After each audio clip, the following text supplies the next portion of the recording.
ಮಕ್ಕಳಲ್ಲಿ ಘನತ್ಯಾಜ್ಯ ವಿಂಗಡಣೆ ಕುರಿತು ಅರಿವು ಮೂಡಿಕೆ. ನಮಸ್ಕಾರ, ನಾನು ಮಾಧವಿ ಲಾಖೆ. ಎಂಟಿವಿ ವೀಕ್ಷಕರಿಗೆ ಸ್ವಾಗತ. ಬೀದರ ಜಿಲ್ಲೆಯ ಬಸವಕಲ್ಯಾಣ ನಗರಸಭೆ ಬಸವಕಲ್ಯಾಣ ವ್ಯಾಪ್ತಿಯ ಶ್ರೀ ಗುರು ಪ್ರೌಢಶಾಲೆಗೆ ನಗರಸಭೆ ಅಧಿಕಾರಿಗಳು ಭೇಟಿ ನೀಡಿ ಘನತ್ಯಾಜ್ಯ ನಿರ್ವಹಣೆ ಕುರಿತು ವಿದ್ಯಾರ್ಥಿಗಳಿಗೆ ಅರಿವು ಮೂಡಿಸಿದ್ದರು.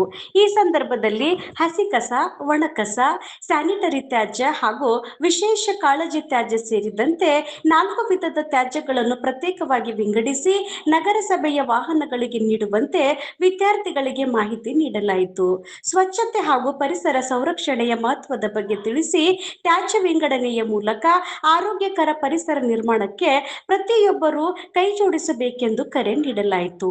ಕಾರ್ಯಕ್ರಮದಲ್ಲಿ ನಗರಸಭೆ ಪೌರಾಯುಕ್ತ ರಾಜು ಡಿ ಬಣ್ಕಾರ್, ಪರಿಸರ ಅಭಿಯಂತರ ಮನೋಜ್ ಕುಮಾರ್ ಕಾಂಬಳೆ, ಆರೋಗ್ಯ ನಿರೀಕ್ಷಕ Nityanand, sanitary supervisor MD Gaffar, ಸಮುದಾಯ ಸಂಚಾಲಕರಾದ ಗೀತಾ ಲಾಡೆ, ಸ್ವರೂಪ ರಾಣಿ ಮುಡ್ಬಿಕರ್, ತಾನಮ್ಮ ಬೊಕ್ಕೆ, ರಂಜನ ಬೊಕ್ಕೆ ಹಾಗೂ ಸೀಮಾ ಕಾಂಬ್ಳೆ ಉಪಸ್ಥಿತರಿದ್ದರು. ವರದಿ ಮಾಧವಿ ಲಾಖೆ, ಎಂಟಿವಿ ನ್ಯೂಸ್, ಬಸವಕಲ್ಯಾಣ್. ನಮ್ಮ ನಡೆ ನ್ಯಾಯದ ಕಡೆ. ನಿರಂತರ ಸುದ್ದಿ ಮತ್ತು ಜಾಹೀರಾತುಗಳಿಗಾಗಿ ಎಂಟಿವಿ ಕನ್ನಡ ನ್ಯೂಸ್ ಅನ್ನ ಸಬ್ಸ್ಕ್ರೈಬ್ ಮಾಡಿ. ಧನ್ಯವಾದಗಳು.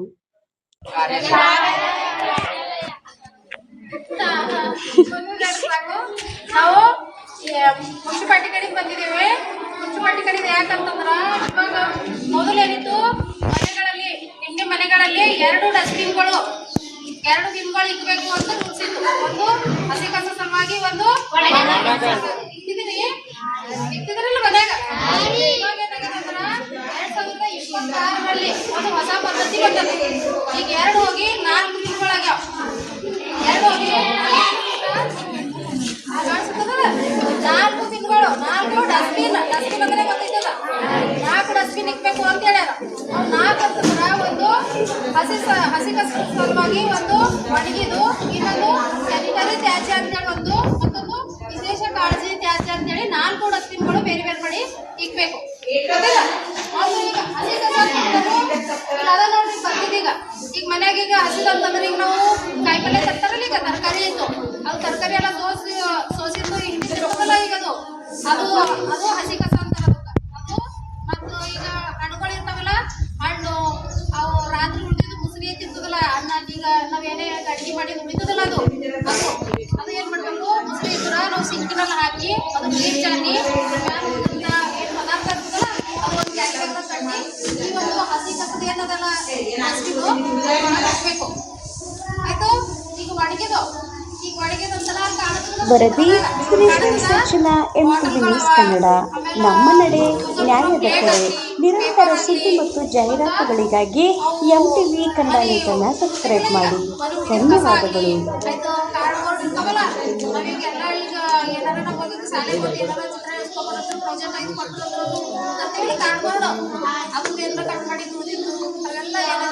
ಒಣ ಕಸ ಅಂತಾರಲ್ಲ, ಅದು ಒಣ ಕಸ ಈ ನೀಲಿ ಡಸ್ಟ್ಬಿನ್ನಲ್ಲಿ ಹಾಕ್ಬೇಕು.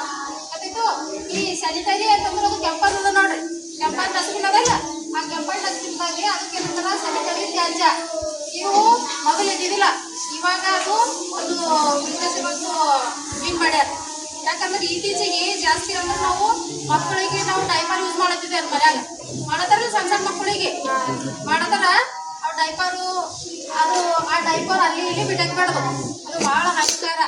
ಗೊತ್ತಿಲ್ಲ, ಅವೆಲ್ಲ ದನ ಕರುಗಳು ತಿಂದು ಅಂದ್ರೆ ಅವೆಲ್ಲ ಪಾಯ್ಸನ್ ಆಗಿ ಸಾಯ್ತಾ ಇದ್ದಾವ. ಮತ್ತು ಗ್ಲೌಸ್ಗಳು ಹಾಕೋತಾರಲ್ಲ ಕೈಗೆ, ಗ್ಲೌಸ್ ಆಗಲಿ, ಮತ್ತು ಬ್ಯಾಂಡೇಜ್ ಮತ್ತು ಇನ್ನಿತರ ವೈದ್ಯಕೀಯ ಏನೇ ಅವು ಇರ್ತಾವಲ್ಲ ವಸ್ತುಗಳು, ಅವೆಲ್ಲ ಏನು ಮಾಡಬೇಕು, ಇದ್ರಾಗ ಆ ಕೆಂಪಂದು ಏನಿರ್ತದಲ್ಲ ಆ ಕೆಂಪಂದು ಡಸ್ಟ್ಬಿನ್ದಾಗೆ ಹಾಕಬೇಕು. ಇದು ಸ್ಯಾನಿಟರಿ ತ್ಯಾಜ್ಯ ಹೇಳಿ ಅದು ಒಂದು ಡಸ್ಟ್ಬಿನ್ ಥರ ಹಾಕಬೇಕು. ಈ ಕಪ್ಪು ಬೀನ್ ಕಾಣತ್ತದ ನೋಡ್ರಿ, ಕಪ್ಪು ಬೀನ್ ಅಂತಂದ್ರೆ ಅದ್ರೊಳಗೆ ಅದು ವಿಶೇಷ ಕಾಳಜಿ ತ್ಯಾಜ್ಯ. ಈಗ ನಮ್ಮ ಮನ್ಯಾಗ ಈಗ ಬ್ಯಾಟ್ರಿ ಚಾರ್ಜ್ ಇರ್ತಾವಿಲ್ಲ, ಜಾಸ್ತಿ ಮೊಬೈಲ್ ಯೂಸ್ ಮಾಡಾಕಿದ್ದೇವೆ ನಾವು ಬ್ಯಾಟ್ರಿ. ಅವಾಗ ಹಿಂದಕ್ಕೆ ಏನು ಮಾಡ್ತಿರು, ಈಗ ಬ್ಯಾಟ್ರಿಗಳು ಉಪಯೋಗ ಮಾಡ್ತಿರಲ್ಲ, ಅದು ಏನಾರ ಖರಾಬ್ ಆಗಿದೆ ಅಂತಂದ್ರೆ ಅದು ಅಲ್ಲಿ ಇಲ್ಲಿ ಬಿಟ್ಟಾಕ್ಬೇಡದು.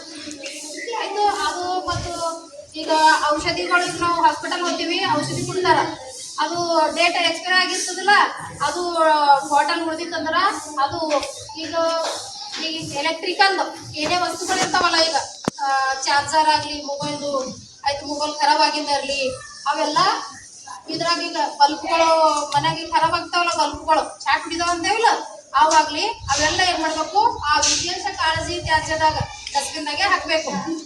ಏನು ಇವೆಲ್ಲ ಸಪ್ರೇಟ್ ಮಾಡಿದ್ರೆ ನಾವು ಕರದೇ ಡಬ್ಬ ಹಾಕ್ಬೇಕಿರಲ್ರಿ, ಕೆಂಪಂದಿ ಹಾಕ್ಬೇಕೇನೋ ಹಾಗೇನಿಲ್ಲ. ನೀವು ಯಾವ್ದಾದ್ರು ತಗೋರಿ 4 ಬಿನ್ಗಳು ನಿಮ್ಮ ಮನೆಯಲ್ಲಿ ಇಡ್ಬೇಕು. 4 ಇಟ್ಟು ಸಪ್ರೇಟ್ ನಿಮ್ಮ ಮನ್ಯಾಗ ಇಡ್ಬೇಕು. ಜಾಸ್ತಿ ಅಂತಂದ್ರ ನಮಗೂ ಒಣಗಿದ ಕಸ ದಿನ ಜಾಸ್ತಿ ಬರೋದಿಲ್ಲ, ಹಸಿ ಕಸ ಬರ್ತದ. ಯಾಕಂದ್ರೆ ಜಾಸ್ತಿ ತರಕಾರಿ ಹಣ್ಣು ಹಂಪಲೆಲ್ಲ ನಾವು ತಿಂತೀವಿಲ್ಲ, ಊಟ ರಾತ್ರಿ ಉಳಿದಿದಂತ ಆಹಾರ ಅದು ಜಾಸ್ತಿ ಮುಂಜಾನೆ ಉಳಿತದ. ಅದು ಜಾಸ್ತಿ ಏನ್ ಮಾಡ್ಬೇಕಪ್ಪ ಅಂದ್ರೆ ಅದು ಅದಕ್ಕೆ ಆದಂತ ಒಂದು ಸಪ್ರೇಟ್ ಬಿನ್ ಮಾಡ್ಬೇಕು. ಗೊತ್ತಿಲ್ಲ ಈ ರೀತಿ ಮಾಡಿ ನೀವೇನ್ ಮಾಡ್ಬೇಕಂದ್ರೆ ಅದು ಎಲ್ಲ ನೀವು ಮಾಡ್ತೀವಿ ನಾವು ಅದನ್ನ ಮಾಡ್ಕೊಳಕ್ಕೆ ಏನ್ ಮಾಡ್ಬೇಕು ಅಂತ ಕೇಳ್ಬೇಕು ಕ್ವಶನ್. ಅದು ಎಲ್ಲ ಏನ್ ಮಾಡ್ಬೇಕಂದ್ರ ನಿಮ್ಮ ಮನೆಗಳಿಗೆ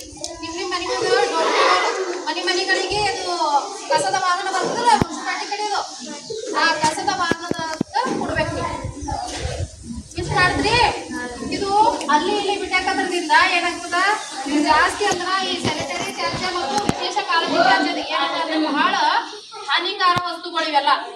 ಅಲ್ಲಿ ಇಲ್ಲಿ ನಾವು ಬಿಸಾಡ್ತೀವಿ ಅಂತಂದ್ರ ದನ ಕರುಗಳು ಪ್ರಾಣಿ ಪಕ್ಷಿಗಳು ಏನಾದ್ರೂ ತಿಂದು ಅಂದ್ರ ಅವುಗಳಿಗೆ ಅಪಾಯ ಉಂಟಾಗ್ತದೆ. ಅದ್ರ ಸಲುವಾಗಿ ನಾವು ಅಲ್ಲಿ ಇಲ್ಲಿ ಬಿಟ್ಟಾಕ್ಬೇಡೋದು. ಮತ್ತೆ ಹಸಿ ಕಸನು ಕೂಡ ಅಷ್ಟೇ ಅಪಾಯಕಾರಿನೇ. ಇದು ತಿಂದು ನಾವ್ ಎಲ್ಲೋ ಒಂದು ರೋಡ್ ಮೇಲೆ ಈಗ ರಸ್ತೆಯಲ್ಲಾಗ್ಲಿ ಮನೆ ಅಕ್ಕಪಕ್ಕದಾಗ್ಲಾಗ್ಲಿ ಚರಂಡಿಗಳಲ್ಲಾಗ್ಲಿ ನಾವು ಎಸಿತೀವಿ ಹಾಕ್ತಿವಿಲ್ಲ. ಒಯ್ದು ಮುಸುರಿ ಏನ್ ಮಾಡ್ತೀವಿ ನಾವು ಆ ಚರಂಡಿಯಲ್ಲೇ ನಾಲಿಯಲ್ಲೇ ಹಾಕ್ತಿವಿ. ಅದು ಏನ್ ಮಾಡ್ತದಪ್ಪ ನಾಲಿಯಲ್ಲಿ ಅದೆಲ್ಲ ಮುಸುರಿ ಅಂತ ಹೋಗ್ತಿ ಅಲ್ಲಿ ಜಾಮ್ ಆಗಿ ಅಲ್ಲಿ ನೀರ್ಗಳು ಹೋಗ್ಲಾರ್ಗತಿ ಅಲ್ಲೇ ತಡದು ಅಲ್ಲೆಲ್ಲ ಏನಾಗ್ತಾವ ಮಚ್ಚರ್ಗಳಾಗ್ತಾವ.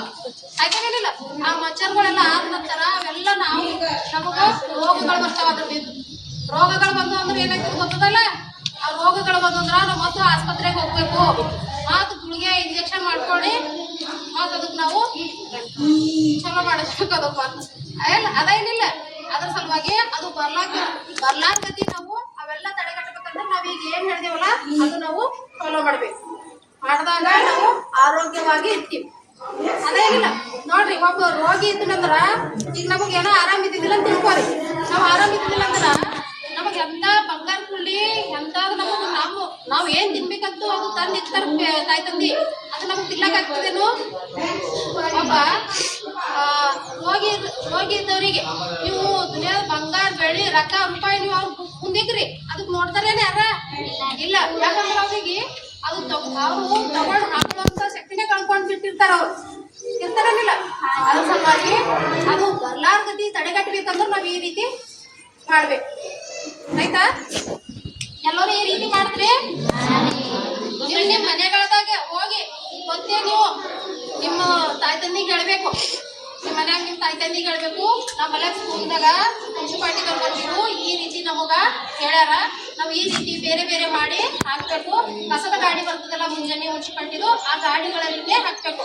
ಒಂದಿನ ಬಿಟ್ಟು ಒಂದಿನ ಬರ್ತದ, ಒಂದಿನ ಬಿಟ್ಟು ಒಂದಿನ ಬರ್ತದೇನಿಲ್ಲ. ಆ ದಿನ ಬಂದಾಗ ಅದೆಲ್ಲ ಸಂಗ್ರಹಣೆ ಮಾಡಿ ಆ ವಾಹನ ಬಂದಾಗ ಅದಕ್ಕೆ ನಾವು ಕೊಡ್ಬೇಕು. ಕೇಳ್ತದ? ಮಾಡ್ತೀರಿ ಎಲ್ಲರೂ? ಮಾಡ್ತೀರಿ? ಎಷ್ಟ್ ಮಂದಿ ಮಾಡ್ತೀರಿ?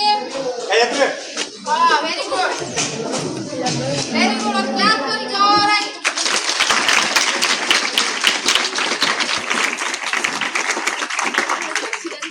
ಎಲ್ಲ ಏನಾಗಬೇಕು ಸ್ವಚ್ಛವಾಗಿರ್ಬೇಕು. ಅದೇನಿಲ್ಲ ನಾವು ನಮ್ಮ ಸುತ್ತಮುತ್ತ ಇರ್ತಕ್ಕಂಥ ಪರಿಸರ ಜೋರ ಚಪಾತಿ